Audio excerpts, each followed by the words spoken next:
Hi, in front of me is TCL Tab 10 Gen 2, and today I would like to show you how you can rename it.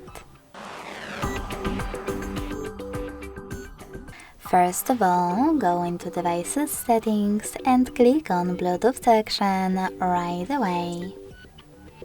Now tap on the switcher at the top. And when the Bluetooth is on, choose device name. Finally, type in wherever you want to, in my case Sunny, and click on rename in the pop-up.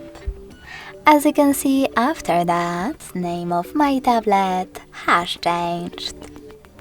Thanks so much for watching. If you enjoyed this video, don't forget to leave a like, comment and subscribe. Bye!